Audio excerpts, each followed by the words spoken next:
안녕하십니까. 소개받은 고려대학교 임지훈입니다. 어, 제가 발표할 부분은 사이버 시큐리티와 관련해서 현재 상황을 알아보고 이번 우리 SED의 주제가 From Conflict to Cooperation이기 때문에 이와 관련된 여러 가지 디스커션할 주제들을 말씀드리려고 합니다. 여기 계신 많은 분들이 아시는 것처럼 Next slide. Next. 많은 분들이 아시는 것처럼 작년도에 한국은 사이버 공격을 받아서 국영 TV 방송을 비롯한 세계의 주요한 TV 방송국 그리고 세계의 어떤 파이낸셜 뱅크가 공격을 받았습니다. 그래서 며칠 동안 방송 송출에도 지장을 받았고 또한 은행의 영업에 지장을 받았습니다. 한 달 동안 집중적인 조사를 한 끝에 우리 정부는 그것이 노스코리아로부터 조직적인 사이버 공격이다 이렇게 결론을 내렸습니다. 그렇지만 그렇게 공격을 내리고 끝이었습니다. 어떤 것도 한국 정부는 할 수가 없었습니다.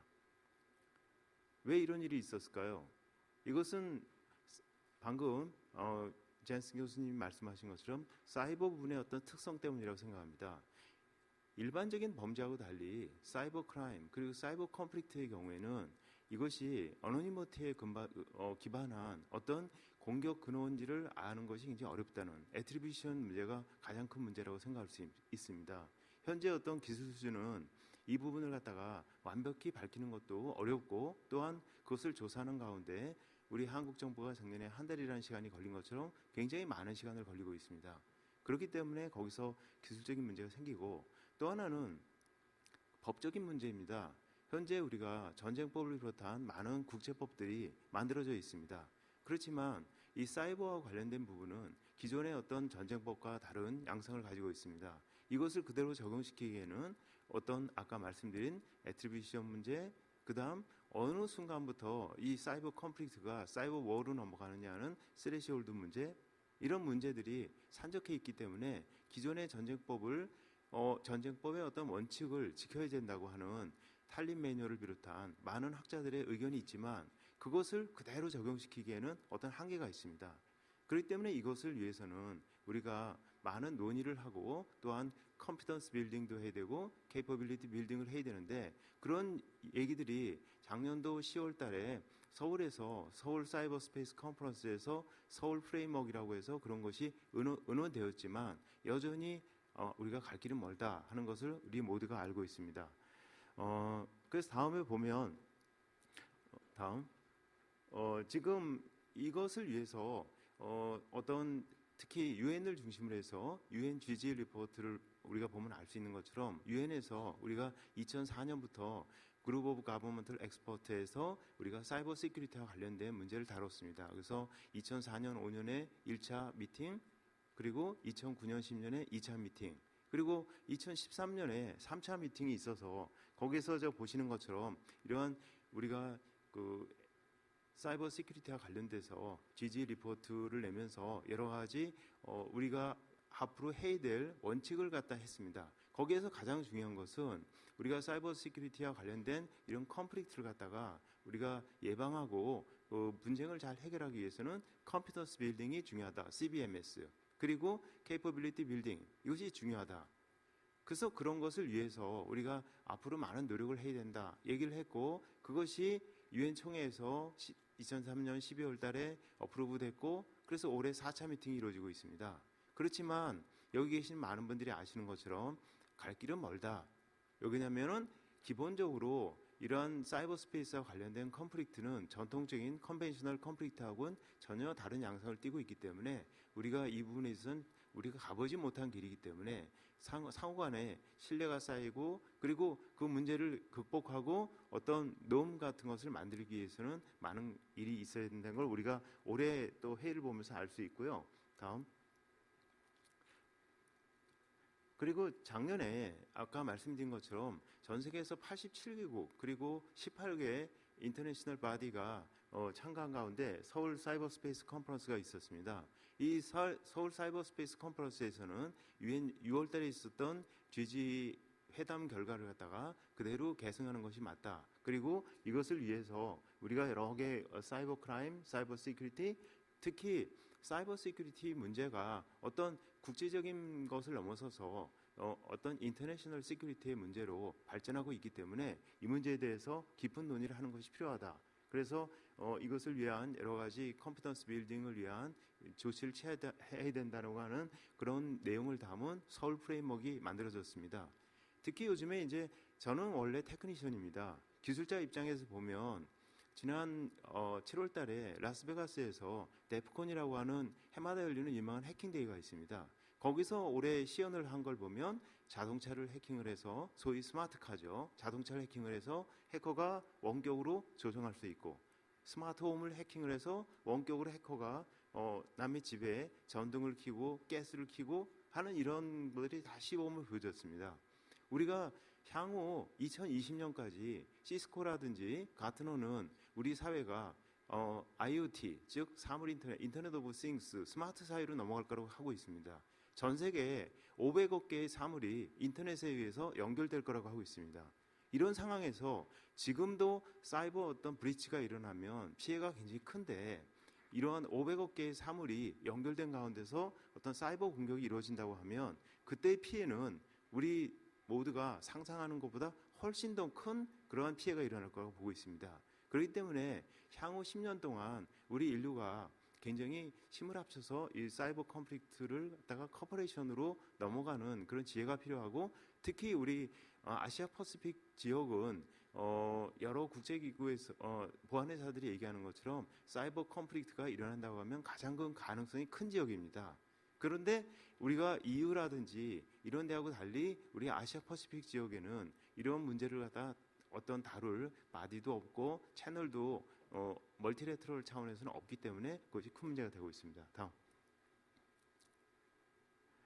지금 유럽의 경우에는 제가 말씀드린 것처럼 이 부분에 대해서 많은 논의가 이루어지고 있습니다. 그래서 EU 차원에서는 특히 이제 유럽에 있어서 인포메이션 시큐리티와 관련된 기구인 에니사에서 실제로 이 문제들을 다루는 것은 뭐 어떤 그 수사적인 단어보다도 실제로 컨플릭트 또는 어택이 이루어졌을 때 이것을 어떻게 다룰 것이냐 그것에 대해서 프랙티컬한 어떤 가이드라든지 매저가 필요하기 때문에 그런데 이제 EU 각 국가들 가운데 어떤 전략이라든지 기술 수준 이런 것이 차이가 있기 때문에 그런 것에 대한 구체적인 가이드를 담은 보고서를 갖다가 작년에 내놨습니다. 그래서 그런 것들이 현재 그 논의되고 있고 그래서 EU의 경우에는 이런 문제들을 갖다가 구체적으로 체계적으로 다루고 있습니다.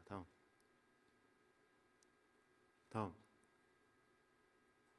여기 같은 경우에 이제 EU의 기구죠. 여기서도 아까 말씀드린 대로 이런 문제들을 구체적으로 다루기 위한 여러 가지 조치들이 취해지고 있고요. 다음. EU의 경우에는 특히 밀리터리 측면에서 나토가 중심이 돼가지고 우리가 이 문제를 많이 다루고 있습니다. 우리가 뭐 구체적인 어떤 공격 근원지는 사이버의 특성상 모르지만 우리가 그 최근에도 보면 2007년에 에스토니아 공격받은 것부터 시작해서 최근에 이제 여러 가지 공격들이 지속적으로 우크라이나 경우에도 지속되고 있는데 이 부분에 있어서 나토 차원에서 우리가 공격을 받았을 때 어떻게 할 것이냐 특히 나토는 군사적인 협의체이기 때문에 일반적인 사이버하고 관련된 문제를 전통적인 군사작전과 연계해서 이 문제를 다뤄야 된다 이런 것이 일치되어 있고요. 그래서 제가 6월 달에 나토 주간 어떤 학술대회에 참가했더니 이 사이버 어택을 이제 군사적인 작전 차원에서 다루고 있을 만큼 이 분야에 대한 인식이 확고한 분야입니다. 다음. 넥스트. 아시아 퍼시픽 경우를 보죠. 아시아 퍼시픽의 경우에는 에이펙이 있습니다. 이 에이펙의 경우에는 아시아 전체를 갖다 어떤 정책을 조율하고 당면한 문제를 어떤 정상들 간에 해결하는 어떤 바디로서 굉장히 큰 역할을 하고 있습니다. 그렇지만 저것은 어떤 정책적인 문제를 다루고 외교적인 문제를 다루는 바디지 구체적인 사이버 어택과 같은 구체적인 그리고 굉장히 은밀한 공격을 다룰 만큼 실무적인 차원에 이루지 못하고 있습니다. 다음. ARF 같은 경우에는 그래서 저 부분이 이제 2012년에 그 모스크바에서 피터스버그에서 열렸을 때 우리가 이제 사이버 어택과 관련해서 이 부분을 좀 더 다룰 어떤 방법이 필요하다. 그래서 여러 가지가 논의되긴 했지만 말씀드린 것처럼 전통적으로 이 사이버 관련된 문제에 대해서 아시아 퍼시픽의 경우에는 이런 파이스트 쪽하고 사우스 이스트 쪽하고 여러 가지 인식이라든지 기술 격차도 크고 실제로 입는 피해도 다르기 때문에 현재 어떤 어그리먼트에 이르지 못하고 있습니다. 다음. 특히 밀리터리 측면에서 본다고 하면 이번에 우리가 이제 다루고 있는 SDD 이것은 사실은 아시아 퍼시픽 쪽의 입장에서 본다고 하면 거의 최초로 밀리터리 부분에 있어서 여러 가지 다루고 있는 부분 바디고요. 이 조금 전에 말씀드린 것처럼 2012년 우리 SDD가 처음 만들어졌을 때 주최 측에서 어떤 사이버 워킹 그룹을 만드는 것이 어떠냐 제의를 했고 작년에 그것이 우리가 15개국 정도가 참여한 가운데 이 워킹 그룹에 대해서 추인이 이루어졌습니다. 그리고 조금 전에 말씀하신 것처럼 이번에 워킹 그룹이 실질적으로 이제 작동을 해서 이것이 이제 사이버 쪽에 있어서는 굉장히 기술적인 문제 그리고 신뢰적인 문제가 있어야 이 문제가 해결되고 있기 때문에 실무자들이 지속적으로 컨택을 하고 어떤 연결이 돼 있고 접촉을 해서 어떤 신뢰를 쌓고 상호간에 문제를 해결할 역량을 갖추는 것이 중요한데 앞으로 이런 워킹그룹에 대한 기대가 큽니다. 다음. 그래서 여기 표에 보는 것처럼 EU 차원에서는 어떤 폴리시 측면, 디플로머스 측면, 밀리터리 측면에서 이 문제를 다룰 체계가 갖춰져 있는데 우리가 아시아 퍼시픽 쪽에서는 어떤 폴리시나 디플로머스 쪽에서는 어느 정도 준비가 돼 있지만 밀리터리 측면에서는 준비가 되지 않다. 그렇기 때문에 저는 오늘 우리 아시아 퍼시픽 쪽에서도 EU의 나토처럼 이쪽의 문제를 갖다가 어떻게 다룰 것이냐 이 문제에 대한 어떤 구체적인 논의를 시작해야 될 시점이라고 생각합니다. 다음.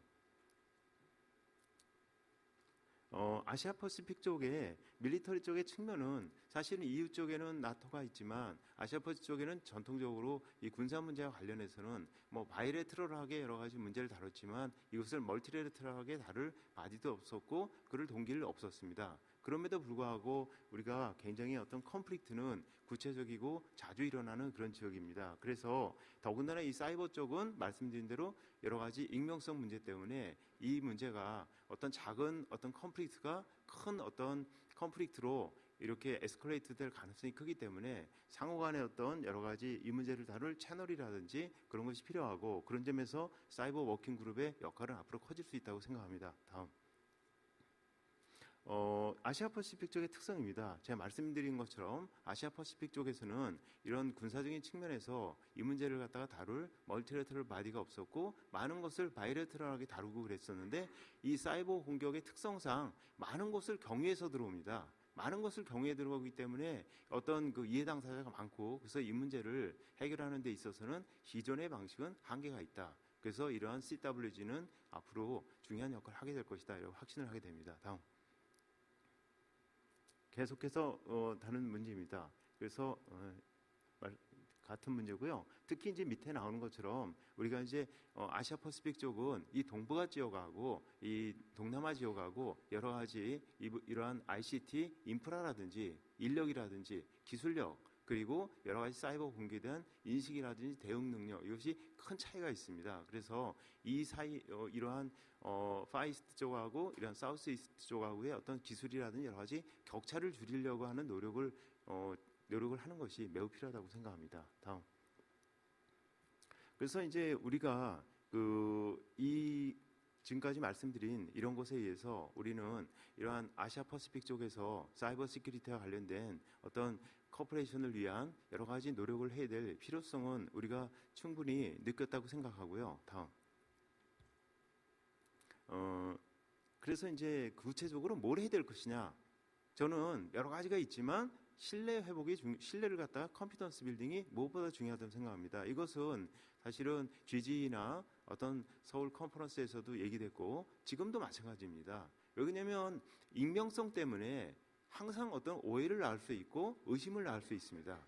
그렇기 때문에 여러 가지 CWG라든지 다양한 걸 통해서 특히 이 분야는 정상들의 의견도 중요하지만 실무자들이 어떤 전문적인 지식에 입각한 이런 상호 간의 신뢰가 중요하기 때문에 이 CBMS 이것이 중요하고 이것을 위해서 CWG가 역할을 할 거라고 생각하고요. 또한 우리가 안다고 해도 실제로 문제를 해결할 능력이 있어야 되겠죠. 현재같이 작년에 북한이 우리를 공격했을 때 우리 한국에서 그 문제에 대한 원인 조사를 하는데 한 달이나 걸렸습니다. 실질적으로 한 달이나 걸리는 상황에서는 우리가 유엔 법에서 얘기하는 자위권 발동이라든지 그 요건이 만족된다 할지라도 현실적으로 불가능한 그런 시간입니다. 그래서 이러한 캐패시티 빌딩이 무엇보다 중요하고요. 다음.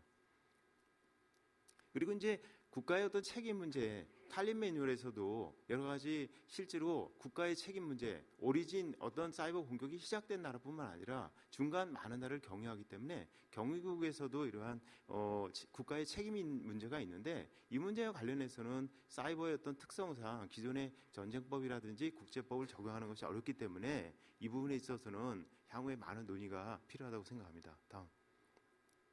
그래서 이제 그 어떤 논의를 해야 될 것이냐.